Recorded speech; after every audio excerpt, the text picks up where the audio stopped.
네, 오늘은 의심하는 기도라는 제목으로 우리 사도행전 12장 말씀을 함께 보도록 하겠습니다. 네. 이 12장 말씀은요, 지금 이제 기원 후, 그러니까 예수님 기원 후 44년경입니다. 예수님께서 승천하시고 한 14년 뒤쯤, 그러니까 교회가 시작되고 14년 뒤에 지금 일어난 일을 다루고 있습니다. 이 12장은 이제 여러 가지로 이제 중요한 면이 있는데요. 먼저는 이제 핍박이 더 강력하게 되었다라는 것을 이제 보여주는 이제 구절입니다. 원래 이제 핍박이 처음에는 이제 사두개파로부터 시작을 하죠. 그래서 사도행전 4장에 보니까 사도들이 백성들에게 말할 때 제사장들과 성전 맡은 자와 사두개인들이 이제 그 사도들을 붙잡는 장면으로 출발합니다. 그래서 처음에는 이 대제사장 무리들이 중심으로 교회를 핍박하기 시작했습니다. 그랬다가 이제 그 핍박이 어떻게 더 강화되냐면 바리새파로 확장이 되죠. 그래서 바리새파 사람이었던 사울이 이 스데반 집사를 죽이는데 결정적인 역할을 하면서 핍박이 더 세졌구나, 이제 이것을 보여줍니다. 그리고 이제 오늘 말씀에서는 이제 헤롯 왕이 드디어 이제 등장하여서 교회를 핍박하는 이제 장면이 나옵니다. 그래서 이 바리새파의 이 바울이 이 스데반 집사님을 죽일 때만 해도 약간 이제 우발적으로 행한 것처럼 보였는데 이번에는 확실히 다릅니다. 그러니까 스데반 집사님은 죽을 때 돌로 쳐서 이제 죽였죠. 그런데 헤롯 왕은 이제 야고보를 이제 칼로 죽일 것입니다. 그래서 명확히 이제 살인을 저지르고 불법을 행하는 모습을 보여주면서 이제 정치 권력이 이제 핍박을 하기 시작했다라는 것을 좀 보여줍니다. 그 다음에 이제 리더십이 이제 변하고 있다라는 걸 보여줍니다. 원래 초대교회는 이제 베드로가 리더였습니다. 그랬는데 이제 베드로가 옥에 갇혔다가 풀려나고 이제 다른 곳에 피난하면서 이 12장 17절 빨간 부분 보시면 야고보와 형제들에게 이 말을 전하라. 이제 베드로가 예수님의 동생 야고보에게 이제 말을 전하고 다른 곳으로 피하고, 그 다음에 이제 예수님의 동생 야고보가 이제 초대교회의 리더로서 이제 사역을 하게 되는, 그래서 예루살렘 교회의 리더가 바뀌고 있구나라는 것을 이제 보여주고 있습니다. 그다음에 이제 세 번째로는 성경의 이제 시선이 이제 중심 스토리가 좀 바뀌는 것을 봅니다. 지금까지는 이제 중심 스토리는 베드로의 사역이었습니다. 그랬는데 이제 12장 25절 마지막에 바나바와 사울이라고 하면서 드디어 사도 바울이 등장하기 시작하고, 13장에서 이제 사도 바울이 안디옥 교회에서 파송 받으면서 이 성경의 시점이 이제 사도 바울로 이동하고 있다라는 것을 보여줍니다. 이것은 이제 유대인 중심의 사역에서 이제 본격적으로 이방인 중심의 사역이 시작되고 있다라는 것을 보여줍니다. 그래서 이 12장이 지금 이 사도행전에서 이제 큰 변화를 보여주는 장으로서 이제 중요함을 갖고 있습니다. 그러면 이제 어떻게 핍박을 받고 있는가를 좀 함께 좀 살펴보면 좋겠는데요. 먼저 1절 말씀 보시면 그때 헤롯 왕이 손을 들어 교회 중에서 몇 사람을 해하려고 했다라고 합니다.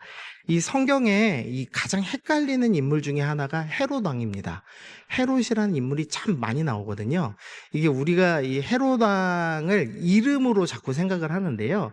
헤롯은 이제 이름이 아니라, 사람 이름이 아니라 가문의 성씨입니다. 그러니까 우리로 따지면은 김의 김씨, 이렇게 생각하시면 되겠습니다. 그러니까 김의 김씨 왕조다, 이렇게 지금 이제 표현할 수 있겠죠.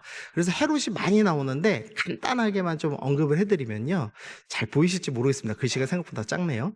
위에 보시면 제가 파란색으로 써놓은 게 있는데 헤롯 파트로스 2세라고 쓴 사람이 있습니다. 우리가 이제 잘 알고 있는 예수님을 죽이려고 했던 헤롯 대왕의 아버지이고 왕이 됐던 인물은 아닙니다. 이 원래 헤롯 가문은 에돔 출신입니다. 그런데 유대가 잠깐 이제 헤스몬 왕조라고 해서 독립을 하죠. 근데 이 독립했던 시절에 이 유대인들이 뭐라고 생각했냐면 다윗이 에돔을 점령했는데 우리는 다윗의 후손이니까 당연히 에돔을 점령해서 우리 땅으로 만들어야지. 그래서 헤롯 가문이 다스리고 있는 에돔을 점령을 합니다. 그리고 나서 헤롯 가문을 강제로 개종을 합니다. 그러니까 신앙적으로는 굳이 따진다면 믿는 사람이지만 그러나 엄연히 혈통적으로는 에돔 사람인 사람이 이제 헤롯 가문입니다. 근데 이 헤롯 가문의 이 안티파트로스 2세라는 사람이 이 헤롯 대왕의 아버지가 로마의 이제 카이사르라고 하는 사람을 크게 도와줍니다. 그래서 그 공로를 인정받아서 이 유대 지역을 다스리는 왕이 되죠. 그래서 이제 첫 번째 헤롯 대왕이 왕이 됩니다. 근데 문제는 이 헤롯 대왕의 아버지가 암살을 당하거든요. 그러니까 아들이었던 헤롯 대왕도 누군가가 내 왕위를 빼앗고 나를 암살할 거야 라는 이 좀 강박증에 사로잡혔습니다. 그래서 이제 아기 예수님이 오셨다라는 이 말을 듣고 이제 베들레헴의 2살 아이들을 다 죽이는 만행을 저지르죠. 뿐만 아니라 이 헤롯 대왕이 5명의 이제 부인하고 결혼을 하는데요. 그 중에 이제 두 번째, 이제 밑에 줄 두 번째 보시면 마리암네의 아들들이라고 돼 있는데, 이 마리암느가 전에 있던 유대인 왕조의 공주입니다. 그러니까 이 어떻게든지 유대인들에게 잘 보이려고 이 전에 있던 유대인 공주와 결혼하고 또 헤롯 성전을 만들어서 유대인들한테 아부를 했습니다. 근데도 이제 마음이 자꾸 불안한 겁니다. 혹시나 유대인 공주 사이에서 태어난 내 아들들 셋이 나를 죽이고 내 왕위를 뺏어가면 어떡하지? 이제 이런 생각을 했습니다. 그래서 어떻게 하냐면 결국 자기 부인이었던 이 공주도 죽이고 자기의 그 세 아들들도 싹 다 죽이는 아주 심각한 일을 저질렀습니다. 그래서 이 로마 사람들이 농담으로 개돼지는 돼도 헤롯의 아들은 되면 안 된다. 뭐 이런 얘기를 할 정도로 헤롯 대왕이 좀 심각한 강박증에 좀 시달렸습니다. 그래가지고 이때 이제 이 헤롯의 손자가 되는 거죠. 오늘 본문에 나오는 헤롯입니다. 헤롯 아그리파 1세라고 가장 지금 밑에 있는데요. 이제 이 헤롯의 손자가 아버지를 할아버지가 죽였으니 이 손자마저 죽일지도 모른다고 생각해서 이 어머니가 4살 때 로마로 피신을 보냅니다. 근데 아주 운 좋게도 이 로마에서 살면서 나중에 황제가 되는 3대째와 4대째 황제가 되는 두 사람과 친분을 맺습니다. 그 바람에 이제 헤롯 아그리파가 헤롯 대왕의 손자가 다시 이제 왕이 되는 이제 일을 행했습니다. 그래서 이제 좀 글로 좀 보시면은요. 그래서 헤롯 아그리파 1세 오늘 12장 1절에 나오는 이 헤롯은 어떤 사람이냐? 이 먼저는 이제 황제 칼리굴라라는 사람과 이제 친분이 좀 있는 사람입니다. 근데 이 친분 때문에 왕이 돼서 왔는데 이전에는 지난번에 말씀드렸지만 로마 총독들은 가이사랴라고 하는 항구 도시를 개발하고 거기에서 이제 살았죠. 그래서 거기는 로마 사람이 이제 쉽게 말하면 더 많은 지역입니다.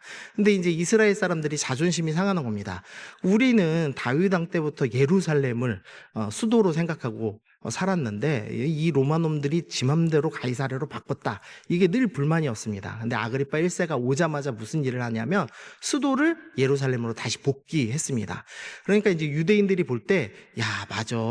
이 아그리파의 할머니는 마리암느라는 우리 공주님이었지. 그래서 이 사람은 좀 괜찮은 사람인가 보다. 이제 이렇게 생각하기 시작했습니다. 그러다가 이 로마 황제가 예루살렘 성전에다가 자기의 신상을 세우려고 합니다.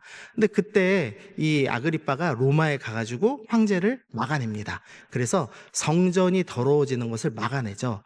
그러니까 이제 이 유대인들이 이 사람은 헤롯 가문이지만 좀 다르네. 이 사람은 성전을 지킨 신앙 영웅이야. 이렇게까지 생각을 했습니다. 그랬는데 이 아그리파 1세 부인이 이 사도 바울의 스승님이죠. 이 랍비 가말리엘의 지도를 잘 받았거든요. 그래서 이 조언을 좀 잘 들었던 것 같습니다. 그래서 이 예루살렘 주민들을 이렇게 사랑하는 척합니다. 그래서 유대 율법을 잘 지키고 나실인들의 서원 비용을 내주고 뭐 매일 성전에 이제 헌금을 하는 좋은 모습을 보이다가 이 41년째에 초막절에 말씀 그대로 왕이 옷을 입고 나가서 하나님의 말씀을 낭독하는 일을 합니다. 그러니까 수백 년 만에 말씀을 지키는 왕이 드디어 이제 세워진 겁니다. 그러니까 율법을 잘 지키는 바리새인들조차 이 아그리빠를 보고 뭐라고 생각했냐면 드디어 메시아 시대가 왔다. 이 사람은 하나님이 보내신 왕이다라는 이제 생각을 하기 시작했습니다. 그러니까 지금 보시면 이제 교회가 예루살렘에서 14년 동안 이제 크게 성장하고 있습니다. 그런데 이제 메시아라고 생각하는, 그러니까 하나님께서 적어도 세웠을 걸로 보이는 헤롯 아그리빠라는 왕이 지금 등장을 한 겁니다. 그러니까 묘한 지금 긴장 상태가 생겼습니다. 뭐냐면 이 교회는 누구를 왕이라고 하죠? 예수님을 왕이라고, 예수님을 메시아라고 부르는 공동체인데, 이 바리새파 사람들, 율법을 잘 지키는 사람들마저도 헤롯 아그리빠가 혹시나 약속된 사람이거나 적어도 하나님께서 보내신 사람 아닐까? 이제 이런 이제 생각을 하게 된 겁니다. 그러니까 이제 둘 간에 약간의 이제 묘한 이제 긴장 상태가 이제 시작이 된 거죠. 원래 교회가 시작될 때는 온 백성의 칭송을 받으면서 시작을 했습니다. 그리고 핍박이 좀 심해졌을 때 사람들은 이 핍박하는 사람들을 두려워해서 교회와 상종하지는 못했지만 여전히 그래도 교회는 좀 괜찮아, 이제 이렇게 생각을 했었습니다. 그랬는데 오늘 본문에서는 드디어 어떤 일이 있는 거냐? 이제는 교회는 핍박받아 마땅해 라고 생각하기 시작하는 겁니다. 심지어는 이 사도 야고보를 죽이고 베드로를 이제 감옥에 가두고 똑같이 이제 죽이려는 이제 상태가 된 것입니다. 그러니까 교회에 대한 이제 시야가 좀 이제 바뀌었다라는 것을 볼 수가 있는 거죠. 참 희한합니다. 교회는 가만히 있는데 세상이 바뀌었습니다. 그 전에 똑같이 교회는 그냥 하나님을 잘 섬기고 있었을 뿐인데 그 전에는 막 칭송했습니다. 우리나라도 마찬가지죠. 처음 교회가 생겼을 때, 그리고 6.25와 70년대를 지날 때만 해도 교회는 참 선하고 좋은 곳이야 라고 생각을 했습니다. 그런데 이제 지금은 교회 다니면 뭔가 문제 있고 어리석고, 뭐 인터넷에 보시면 20대 30대가 가장 기피하는 배우자가 누구냐? 교회 다니는 여자다, 이제 이렇게 공공연하게 이야기를 합니다. 그 정도로 이제 시야가 바뀌었습니다. 참 희한하게요, 이 어제의 이웃들이 우리에게 돌을 던지는 이제 시대가 됐습니다. 그거는 이제 교회가 사실은 변한 게 아니라 대중들이 변한 거죠. 근데 이런 이제 세상의 변화를 볼 때마다 우리가 참 고민이 됩니다. 어떻게 해야 되지? 나를 혹시 바꿔야 되는 것 아닌가라는 생각을 합니다.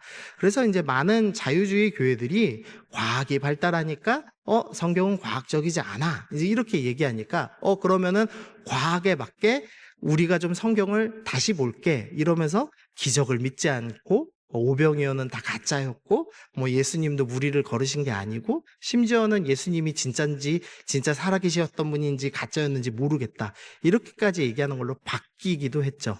그러니까 이 자꾸 외부의 시선에 우리를 바꾸는 모습들이 보이더라는 겁니다. 그런데 오늘 이 말씀 생각하시면서 우리가 한 가지 먼저 생각해 볼 것은, 우리가 바뀔 필요는 없다는 겁니다. 세상의 변화에 우리가 마음을 두지 않아야 한다는 것입니다. 왜냐하면 하나님께서는 여전히 일하고 계시기 때문이죠.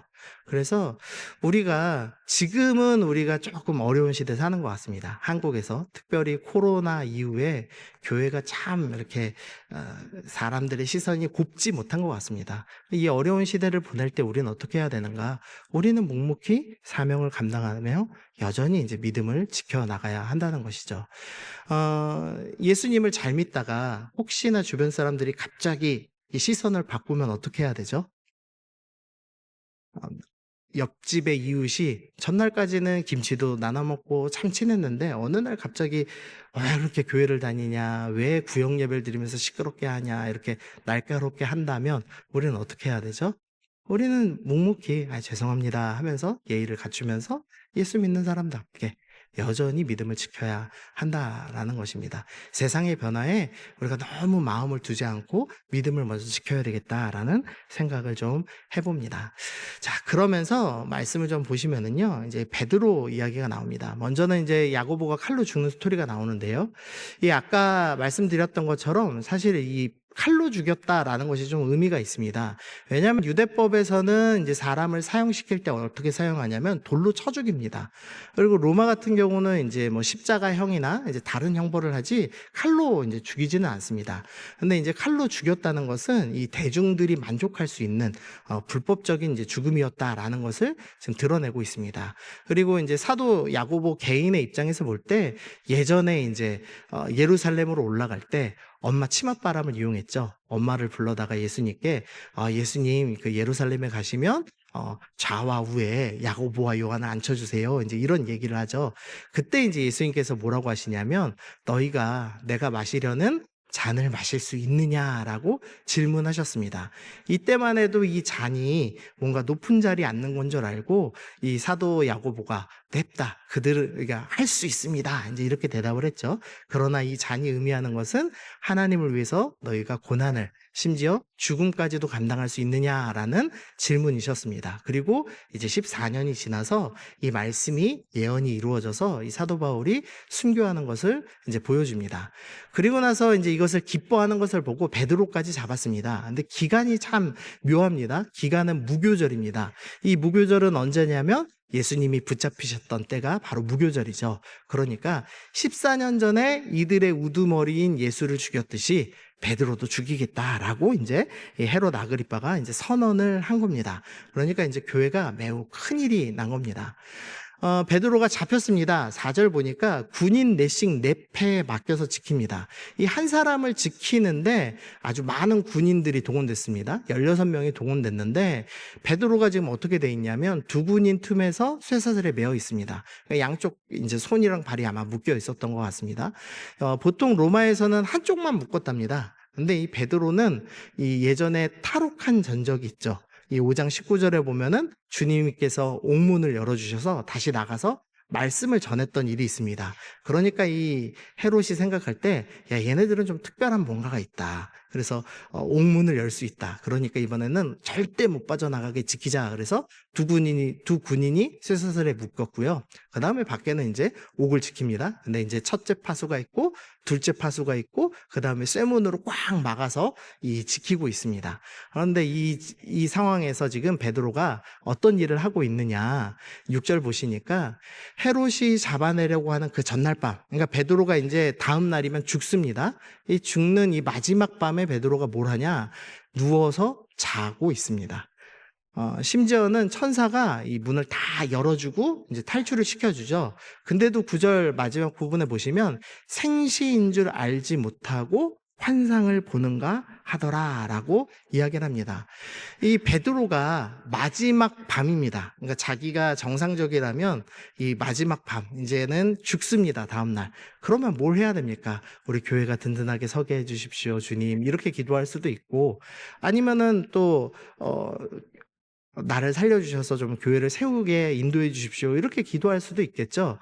근데 이 기도해야 마땅한 베드로가 뭘 하고 있냐면 자고 있습니다.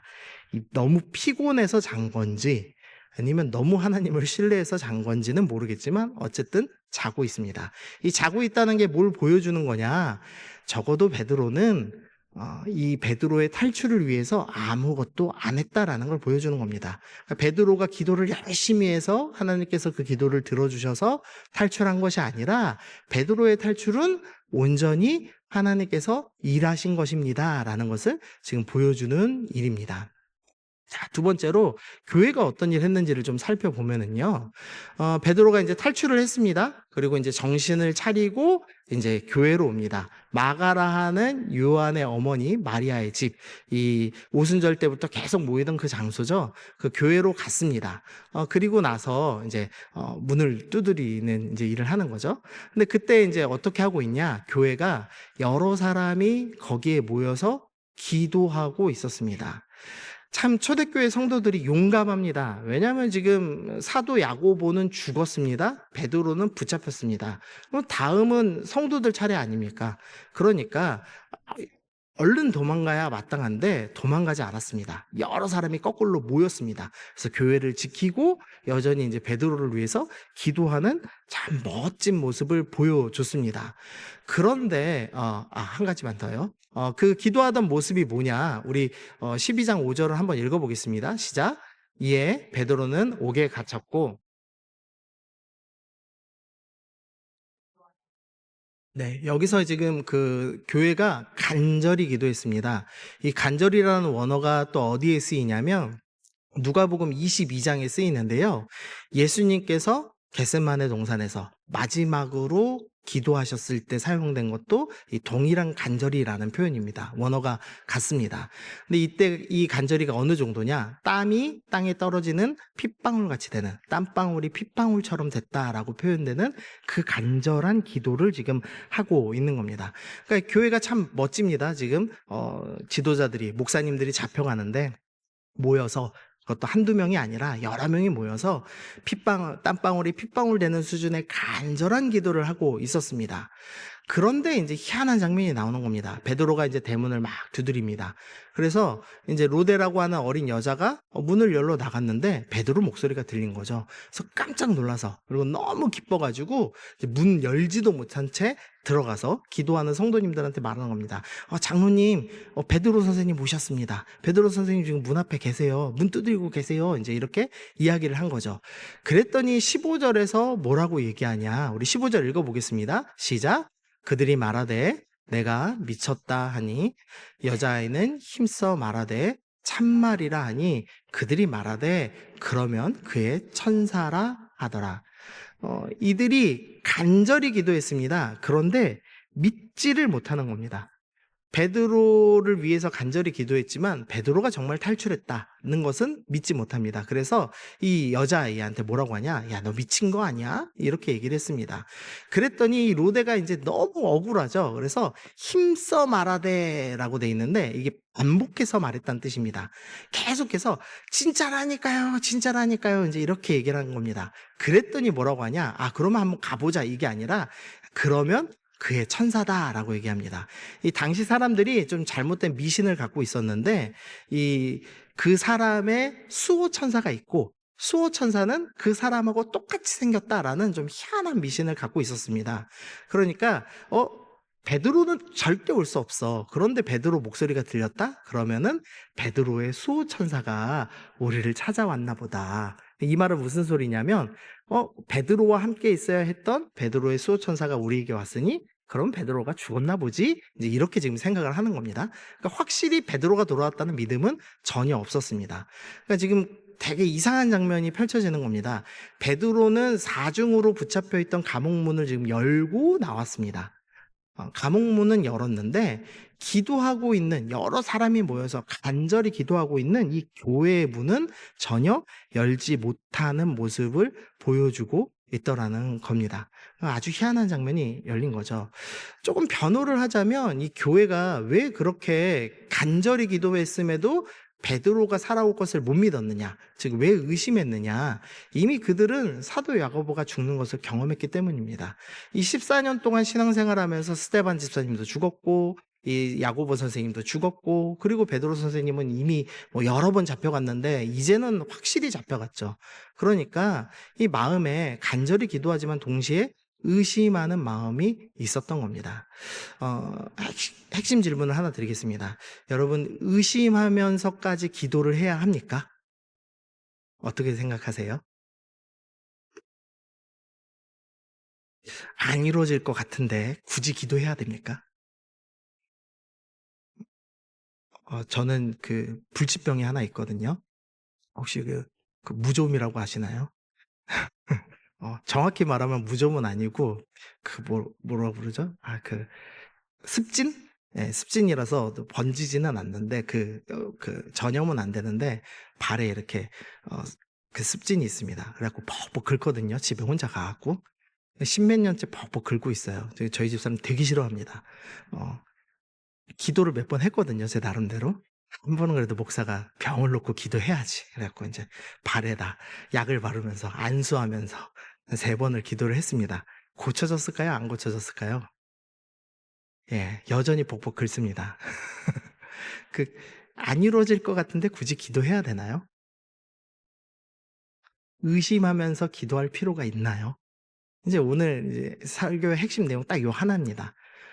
교회가 지금 의심하고 있습니다. 그런데 굳이 기도해야 되나? 기도할 필요가 있나? 이게 무슨 소용이 있나? 이거죠. 지금 오늘 본문에 나오는 이 믿음의 사람들이요, 좀 나약하고 형편없는 모습을 보여주는 겁니다. 베드로는 생애의 마지막 밤을 잠을 자는 것으로 보내고, 교회는 간절히 기도하는 것처럼 보이지만 베드로가 살아 돌아온 것을 못 믿는 의심하는 기도를 드리고 있더라는 겁니다. 그런데 희한하게도 주님은 그 기도를 들어서 이루어 주시는, 그러니까 주님은 여전히 일하고 계신 모습을 보여주고 있더라는 거죠. 제가 예화를 하나 갖고 왔는데요. 혹시 이 영화 아십니까? 여러분들은 아시죠? 여성분들이라 관심 없으신지 모르겠는데 이때 이영걸이 꽤 잘생겨서 보셨을 수도 있는데, 의천도롱기라고 하는 영화입니다. 이영걸이 엄청 잘생기게 나왔습니다, 이때. 이거 소설로 읽어보신 분 아무도 없으시죠? 예, 제가 무협지를 좋아해서 소설로 읽어봤거든요. 그 의천도령기 내용이 되게 단순한데요. 뭐냐면, 의천이라는 검하고 도령이라는 이제 도인데, 이 칼 두 자루가 나타났습니다. 그래서 이 칼을 차지하는 자가 천하를 차지한다. 이제 이런 소문이 이제 막 돕니다. 그러니까 여러 고수들이 이 칼을 얻기 위해서 막 애쓰는 겁니다. 그래가지고 이 의천검을 딱 손에 넣습니다. 그러면은 이제 생각에, 야, 최강의 검을 가진 고수니까 반드시 살겠지라고 생각하면은 암살을 당하든 싸움에서 지든 지구 칼을 뺏깁니다. 그러면 이 뺏은 사람이 이제 최강의 사람인가 보다 하면은 또 그 칼을 뺏깁니다. 그래서 계속 칼을 뺏기는 그런 이제 스토리가 나오는데요. 결국에 제가 이 소설을 보면서 무슨 생각을 했냐면, 아니, 좋은 검을 가진 게 최강이 아니구나. 뭘 들고 있느냐가 중요한 게 아니라 그 칼을 들고 있는 사람, 그 사람의 능력이 어떤가가 더 중요하구나라는 생각을 좀 해봤습니다. 제가 AI한테 그림을 좀 그렸는데요. 기억나시라고. 지금 예수님께서 뭘 들고 계시죠? 갈대를 들고 계십니다. 갈대. 성경이 우리를 뭐라고 표현하죠? 상한 갈대라고 표현합니다. 그냥 갈대도 아니고요. 우리는 상한 갈대입니다. 완전히 쓸모없죠. 갈대로 때리면은 어떻게 될까요? 뭐 기분은 좀 나쁠 수 있는데 아무 문제 없죠. 근데 이게 무림 고수의 손에 들리면 다릅니다. 물론 이제 무협지지만 무협지에서 이 갈대 하나 들고 사람을 때리면 사람이 훅 날아가잖아요. 예수님이 상한 갈대를 들고 때리시면 훅 날아갑니다. 뭐가 날아가냐? 세상의 권력도 날아가고 모든 악이 다 날아간다는 거죠.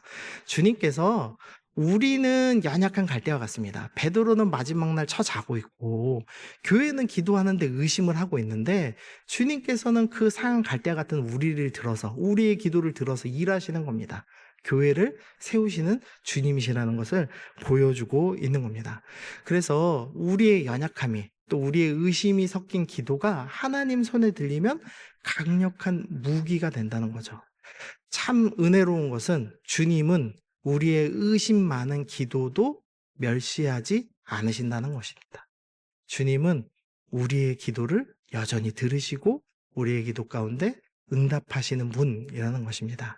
그 주님의 응답하심이 이제 마지막 나옵니다. 이 메시아로 취향받던 이 아그리빠의 죽음이 나오는데요. 먼저는 이제 베드로가 이제 탈출을 했죠. 그래서 지키던 사람들이 대신 이제 죽임을 당하는 장면이 이제 19절에 나옵니다. 그리고 나서 이제 한 스토리가 나오는데 헤롯이 두로와 시돈 사람들과 다툼이 좀 있었습니다. 근데 이제 문제는 이 두 번째 줄을 보시면 그들의 지방이 왕국에서 나는 양식을 먹는 까닭에라고 돼 있는데 두로와 시도가 이 해변가에 있죠. 그리고 그 밑에는 악고평화, 아셀 지파가 배분받았던 악고평화가 있습니다. 근데 여기에서 이제 음식물을 보통 받거든요. 근데 이 헤롯이 이 두로와 시돈 사람들이 얄미우니까 여기서 나는 음식을 안 줬던 것 같습니다. 그래서 이제 두로와 시돈 사람들이 어떻게든 화해를 하려고 이제 시나 블라스도라는 사람에게 이제 좀 화합을 하게 해달라, 화목하게 해달라라고 해서 이제 헤롯을 이제 초청을 합니다. 그래서 헤롯이 그 도시에 가서 이제 연설을 하는데 사람들이 아부하느라고, 야, 헤롯 당신의 목소리는 신의 목소리요 사람의 목소리가 아니라라고 얘기하죠. 근데 이때 헤롯이 교만하게 굽니다. 그래서 하나님께서 23절 보시면 헤롯이 영광을 하나님께로 돌리지 아니하므로 주의 사자가 고치니 벌레에게 먹혀 죽으니라라고 이제 말씀을 하죠. 요세푸스에 의하면 이 죽기 5일 동안 복통이 지속됐다고 합니다. 그래서 아마도 기생충에 의해서 이제 죽었다라고 생각을 합니다. 그러니까 하나님께서 이 하나님의 대적자 헤롯 아그리빠를 어떻게 하셨냐면 천군 천사를 동원해서 죽이신 것이 아니라 아주 작은 벌레 하나로 심판하시는 모습을 보여주시더라는 겁니다. 그리고 나서 24절이 뭐라고 하냐? 우리 중요하니까 읽어보겠습니다. 시작. 하나님의 말씀은 흥황하여 더하더라. 하나님의 말씀이 여전히 흥황하였다라고 합니다. 교회를 향한 핍박이 거세고 교회는 여전히 연약했지만 그럼에도 하나님은 여전히 일하고 계신다라는 것을 보여주고 있습니다. 그래서 적용하시면은요. 첫 번째로 세상이 자꾸 변할 겁니다. 어떤 때는 우리를 향해서 칭찬하고 어떤 때는 우리를 향해서 공격하고 핍박할 것입니다. 그러나 세상이 뭐라고 하든지 우리는 하나님을 바라보며 묵묵히 사명을 감당하기로 결단하는 믿음이 필요합니다. 근데 이 사명을 감당할 때 어떻게 해야 되냐? 우리는 연약하여서 여전히 세상이 보이고 여전히 어려운 일들이 보이고 여전히 기도했는데 안 이루어진, 그러니까 사도 야고보를 위해서 간절히 기도했지만 사도 야고보가 죽은 것과 같은 그런 일이 있을 때도 있죠. 그러나 하나님께서 모든 것을 주관하고 계시다라는 것을 신뢰하면서 하나님께서는 우리의 기도를 통해서 일하시기도 하고 때로는 노하시면서도 일하시기도 하는 신실하신 능력의 하나님이시니 우리는 그저 하나님만 의지하겠노라. 우리의 엉덩이를 이 교회 바닥에 딱 붙이고 기도하며 나가는 사람이 되어야 한다는 것입니다. 그때 어떤 일이 일어나냐? 하나님의 말씀은 멈추지 않고 흥왕하는 일, 하나님의 말씀이 여전히 성장하는, 교회가 성장하는 놀라운 은혜의 일들이 일어난다는 것입니다. 우리 하나님을 신뢰하시면서 나는 연약하지만, 나는 때론 의심이 들지만 그래도 내가 교회 와서 교회에 엉덩이 붙이고 나는 주님 평생에 기도하며 주님 나라를 위해서 살아가는 믿음의 종이 되겠습니다. 우리 그렇게 결단하시면서 오늘도 함께 나아가시는 우리 성도님들 되시기를 소원합니다.